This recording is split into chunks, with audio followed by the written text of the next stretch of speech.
दोस्तों तो मैं आपको जानकारी के लिए बता दूं कि आपके ज़मीन पर कोई झूठा दावा करके मुकदमा कर देता है, मतलब कि ज़मीन आपकी है। अक्सर देखते होंगे गांव में हो या शहर में हो, आपके दुश्मन है, आपको परेशान करने वाले हैं, या फिर जानता है कि आर्थिक रूप से आप कमज़ोर हैं, या फिर गरीब हैं आप, या फिर आप उससे लड़ने में सक्षम नहीं है, तो आप पर, आपके ज़मीन पर, आपके प्रॉपर्टी पर, आपके किसी भी तरह के संपत्ति पर, चाहे छोटा हो या बड़ा हो, झूठा मुकदमा कर देता है ताकि आपको परेशान किया जा सके, आपसे बहुत दिनों तक लड़ा जा सके, आप इसमें सक्षम नहीं होंगे और आप उसको छोड़ देंगे, उस संपत्ति को छोड़ देंगे, उससे हार जाएंगे, ये समझ के वो आप पर मुकदमा कर देता है। लेकिन आप उससे लड़ते हैं, आप फिर भी मुकदमा लड़ते हैं और फैसला आपके पक्ष में आ जाता है, मतलब कि उस मुकदमा को जीत जाते हैं। मान लिया जाए आप जीत जाते हैं, तो अगर जीत जाते हैं, क्योंकि आपके पास सारा प्रूफ रहता है, आपके प्रॉपर्टी है, आपकी संपत्ति है, आप जीत भी जाते हैं, तो जीत तो जाते हैं, लेकिन 2 साल, 4 साल, 5 साल, 10 साल जो भी आप मुकदमा लड़े, आपने जो मुकदमा लड़ा उसमें जो खर्चा हुआ, आपका हर्जाना हुआ, आपका काम का नुकसान हुआ, उसकी भरपाई कौन करेगा?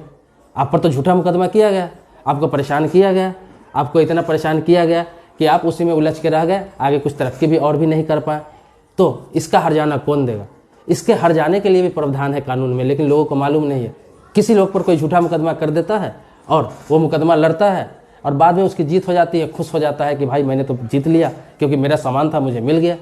लेकिन कभी आपने सोचा है किस प्रक्रिया के तहत आपको जो पैसा खर्चा हुआ, जो भी नुकसान हुआ, मानसिक परेशानी हुई आपको, वो कौन देगा? उसका खर्चा कौन देगा?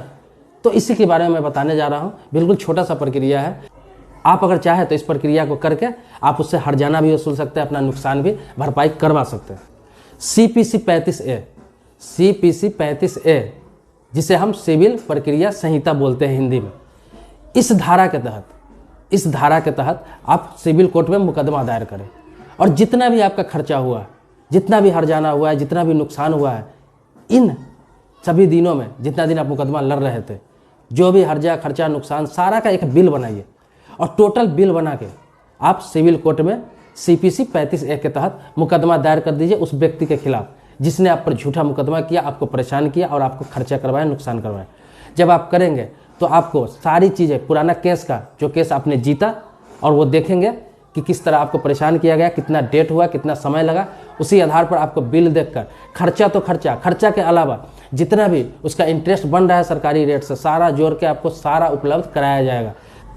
कोर्ट की तरफ से आदेश दिया जाएगा कि इनका सारा खर्चा, सारा हर्जाना उस व्यक्ति को भरना है जिसने झूठा मुकदमा इन पर किया है, इन गरीब व्यक्ति पर किया है, क्योंकि आपको सारा चीज़ बताना है कि इन दिनों में मुझे कितनी परेशानी हुई। अगर इस तरह की कोई घटना आपके साथ हुई है, आपको परेशान किया गया, तो आप CPC 35A के तहत मुकदमा करके अपने परेशानी का हर्जाना वसूल सकते हैं। अगर आप पर झूठा मुकदमा कोई कर दिया गया आपको परेशान करने के लिए, आपकी ज़मीन हड़पने के लिए, आपका संपत्ति हड़पने के लिए, आपको परेशान करने के लिए, तो आप इसका इस्तेमाल बखूबी कर सकते हैं।